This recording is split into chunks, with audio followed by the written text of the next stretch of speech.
What? It's Tuesday again already? Yeah, that's right, it is. And that means it's time for your favorite part of the week, the part of the week known as Topic Tuesday. And I'm Paul Van Squike, your host and the guy from Taekwondo Guide. And I'm here to address your comments and questions all about the art we love, the art of Taekwondo. Let's jump in this week with a poll that I did on the Taekwondo Guide channel. Question 1 on the poll says, which category do you feel you mostly closely... Let me try that again. The question says, which category do you feel you most closely fit into? The options were overly confident traditionalist or combat sports bro. We had 94 people answer this question, and of the 94 people, 46% said they were overly confident traditionalists, whereas 54% said they were combat sports bros. So if this is representative of our audience, we're more closely linked to combat sports bros, or those are the bulk of the listeners by a small margin. Now the next question was, which type of martial artist tends to be the most annoying on the internet? We had 98 people answer this question, and of the 98, 24% said overly confident traditionalists, whereas 76% said combat sports bros. What's interesting, because we have a large chunk of our viewing audience, if that last poll was any representation of that are closely linked to combat sports bros, and yet they find that combat sports bros are also the most annoying. So our audience is pointing a finger right at themselves and saying, I'm the one who's the most annoying. You know, it's funny, I've heard that 25-ish% of everyone who answers a poll will answer it the wrong way. But in this case, I actually disagree. Maybe I'm just wrong by default. But I find the overly confident traditionalist to be a little bit more annoying, and I'll tell you why. Now, if I post a short and I'm wearing a Taekwondo uniform and I'm talking about something related to Taekwondo, the combat sports bros come in and they tell me about shins, and they tell me about this thing that they think I've never heard of called MMA and BJJ, and they tell me about this thing they think I've never heard of called kickboxing, and they basically treat me like I'm from an isolated tribe in some remote area of Africa that has never seen anything like a helicopter. And they're like, look, this is a helicopter. It flies in the sky like a bird. And I'm like, guys, I know what a helicopter is. I live in Chicago, right? So it kind of feels like that, where they're just assuming all these things about you, and they jump in and they feel like they have to educate you and convert you to this sort of modernist approach to martial arts. And I might have just been talking about a roundhouse kick. That's super annoying, yes. Super annoying. But here's what they don't do that the overly confident traditionalist does. The overly confident traditionalist will actually watch a lot of my stuff, whereas these guys tend to be in and out. They'll watch a short. The shorts are going into their feed. They don't seek me out. I come to them. They don't typically leave stuff on my long-form videos. The traditionalists do. And they don't just stop at one. They keep coming to the next one and the next one. And they spend 33 minutes every time writing me a book about why I'm wrong about everything. All right, I find that just a little bit more insufferable personally. I'd rather just an in-and-out slap to the face than the constant typing. The typing guys, it's got to stop. Okay, I'm just kidding. This is just for fun. Just a fun poll for you guys. I thought you would enjoy that. Let's jump in to the real topics, starting with a topic from Aaron Tart. Aaron, thank you so much. You always leave comments. You're keeping this thing going. I appreciate you. Aaron writes, what are your thoughts on combat Taekwondo? Is it an organization you would affiliate with, or something you would offer at your school, since they're having their first U.S. tournament in California in June? He says, great video as always. Thank you, Aaron. You can look at combat Taekwondo a few ways. They did this in the karate world just recently as well. And I think, if I'm not mistaken, it's called combat karate or karate combat. Probably spelled with a K like Mortal Kombat, right? And I think it's been relatively successful. And the premise is they take people who are karate black belts, who normally fight in like point style WKF karate competitions, and they put them into full contact fighting. And they keep out people who aren't karate black belts. I'm pretty sure, if I'm not mistaken, that is a requirement to compete in that venue. And then so what you get is like just harder hitting karate. And I think people have enjoyed watching it. And what that's like is, like, car companies do this all the time. You guys might remember Audi, the car company, released this car called the R8. And they had Iron Man drive it in the Marvel movies. And it's this really cool supercar type car. And yeah, most of us can't buy a car like that. And yet we think it's cool. And then we buy a lower tier Audi because we want to associate with that cool factor. It's their car that brings people in to buy all their cheap cars, basically. And only a few people actually go out and buy that halo car. So from a marketing standpoint, you could say combat Taekwondo or karate combat functions in that way. It gets people excited about the art because they go, it's hard hitting and cool, and I want to be associated with that. But I don't know if I want to do that part of it. But I want the credit of associating with it. So that could be a good thing for the art overall. But actually, me personally, I don't like it. I don't like it, and I'll tell you why. I think there are already venues for exploring that type of fighting. Kickboxing being the big one. If you want a striking, dominant, full contact martial sport where you can punch the head and knee and elbow and all those things, and they all have different rule sets. So you can pick your kickboxing organization that has the rule set you like the most. That's the venue for you. Because Taekwondo, Olympic Taekwondo specifically, does not allow certain things, it lets the practitioner really isolate and build specific skills to a high level, such as kicking. Nobody kicks like Olympic Taekwondo athletes. They have something that's an advantage over other people because it's an isolated skill. Now the other thing is, it lets you, it does something very special. I think it's the best full contact, I'm going to go further. I think it's the best striking sport there is for average people because you can get in it, you can do it full contact, you can really sink your teeth into it, but the risk of serious injury is quite low, especially compared to something else like boxing or kickboxing because of the limited rule set where you can't punch the head or face. That's something special. It really lets you engage fully, unlike point style, and do it regularly without hurting your brain. And keep this in mind, my guys who like to do this type of competition, when it's competition season, they're often competing at least once a month for months and months on end.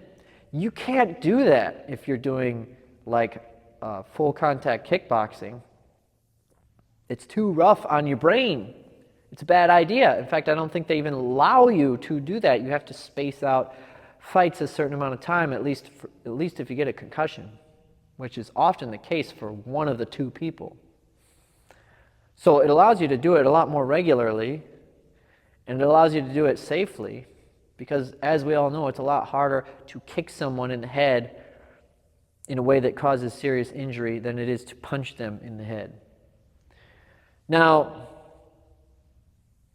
I guess what I'm saying is I think that makes Taekwondo very attractive to people. That is its unique selling point. And I don't think we need a pro version of Taekwondo. They tried that in the 90s, although it was still using something similar to the Olympic rule set. It didn't seem to last very long. I don't think Taekwondo needs a halo competitive circuit. If you want to attract people to Taekwondo, I think a better route would be to take some Taekwondo athletes that are really talented and then also build up their other skills so you can put them into kickboxing and MMA environments, especially if you put them in MMA, since that seems to be the hottest thing right now. and people see all the movements of Taekwondo, they're going to respect the art, especially if it's the base system of that fighter. We've already seen that with certain people. So I think that's a better route in terms of marketing the art than a standalone competitive circuit that allows more stuff. I honestly don't think that's going to really attract a whole lot of people who've never heard of Taekwondo. It might make people who do Taekwondo feel better about what they're doing. I find that a little strange, but I mean, if that's the case, I guess more power to you. But here's what I like about what they're doing. There's all these people who leave me comments and they complain about the rules of Olympic sparring, but they just sit there and they type and they run their mouths. These guys don't like, apparently, Olympic sparring, or at least they want more than what Olympic sparring offers. And they're actually getting up and creating their own organization with its own rule set rather than just whining. So good on you guys. I'm glad you're actually trying to do something to see if it sticks rather than just sitting back and complaining about Taekwondo being lame. Getting up, you're trying something. My guess will be that it doesn't last much more than 5 to 10 years, if that, because it's not going to be attractive to more so amateur type fighters who don't want the level of injury that is involved with something like that.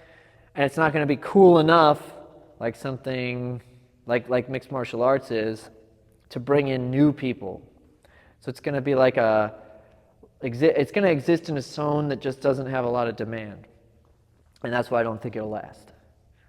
If it does, great. I mean, I want you guys to, I want your thing to work out. What I'm seeing so far, the clips I'm seeing, I'm not impressed with, honestly, but I understand it's young. But I'm seeing a lot of crazy haymaker, wild punches, stuff that doesn't look like Taekwondo and looks like bad kickboxing. But you're young, I understand that. I hope you succeed and it looks really awesome and you get what you want. But right now, I have no interest in affiliating. In fact, I don't think I ever would, because I don't have any interest in taking students to full contact fighting. If someone told me I want to be like a kickboxer or an MMA fighter, I'd say, yeah, go down the street to that place. I'm just not interested in that particular side of the training. So for me, I'm not going to affiliate or practice that here. But thanks for the question. I hope they do well, and good on you guys for actually trying something different instead of just complaining. Let's move to the next question from Precisionist Antifier, if I said that correctly, who says, "Hello, Master Paul. I have a suggestion for the next video and also a question. I'm wondering, how do you play offensively / attack aggressively in Taekwondo? I would love to hear your answer." My answer is pretty orthodox. Get good at a cut kick, a front leg side kick. Use it to probe. And when you throw that probing side kick, you're pretty safe. It's hard for them to hit your head because your head's shifted back. If they try to catch you with a rear leg kick, you can cancel it out real easily with a tap to the body. Even if it hits their arm, you stifle their kick. And you can use that to close the gap and then follow up with a secondary kick, be it a flip kick with the same leg. So you could do like a jab flip. That's a very common way of scoring. Or you could jab, move into a clinch briefly, and then exit with a rear leg kick. Whatever your preferred strategy, you could move in, closing the gap with that front leg action. And if any of you have ever sparred with someone who has truly, really built their front leg to a high level, you're going to know how frustrating it is. They can just pick at you, shut you down, find the openings. Your brain's a calculator, right? And it can't keep up with all the different stuff they're doing with their front leg. It's like a noodle. They whip you one way, whip you another, and they're hard kicks too. Whatever you think they look like watching them on video, when you feel those smacking your face, they're nasty. So the only way to deal with it typically is to build your own front leg game. So that's my response. Get good at the front leg side kick. Use it to close distance. Use it to cancel their kicks and follow with your own. Use it to feint and then follow another way. Keep the pressure on your opponent with the front leg. That's what I would interpret as like aggressive fighting. It's just continuous pressure with that action. Now, that's not to say there are no other ways of doing it. That's the most commonly practiced method. That's the one I prefer. But as you know, there's no right way to win a match. If you win a match, you're doing something good. If you can win against a low-level fighter, and then the next level, and then the next level, and you can take that all the way up to the top, and everybody is falling for your method of winning, well, that's something that's working. And then other coaches are going to pick that up, and other schools will start to practice whatever thing you figured out. So if there's something that people haven't come up with yet, you might have a good solution. Just listen to the feedback. Did you lose? Did you win? Why? And that will inform you if your methods are good or not. And remember, it's going to change depending on who you are. Everyone has different tolerances, weights, leg thicknesses, reach. All these different things are going to play a part in what works for you versus what works for another person. But generally speaking, building a strong front leg game is a great way to score on your opponent and be aggressive, keeping the pressure on them. Okay, that's all the questions, but I do want to talk briefly about my most recent project I just completed called The Evolution of Taekwondo Kicks. You got to check this video out if you haven't yet. It goes through a little bit of the history of Taekwondo, and then it shows you how the kicks have changed over time because of the way people spar in competition. It's a really great way to see how rules and fighting parameters actually cause an art to evolve over time. Worked really hard on this project. It was the biggest one I've done for the channel. I think it was like 30 hours of editing and shooting and all these different things to get that done. So I'd really appreciate it if you check it out, and I think you will enjoy it. And don't forget, guys, I want you to go down in those comments and type something, because if you like this, it's contingent. It's reliant upon you and your interaction with the channel. You got to get in there. You got to leave me a comment. You got to leave me a question. Or I'm going to think, oh, people are done with Topic Tuesday. Nobody wants this anymore. And I'm going to stop making them. And I'm going to go home. I'm going to cry in bed. I'm going to put a pillow on my face to hide it from my wife because I'm ashamed. And you'll get nothing more. So if you like this, you're going to be smart about it. And you're going to go down there and interact. And you know what? While you're down there, you might as well leave a thumb up, because getting me more views helps me stay motivated to continue producing Topic Tuesdays for all of you. Thanks for watching. Until next time, enjoy your training. Peace.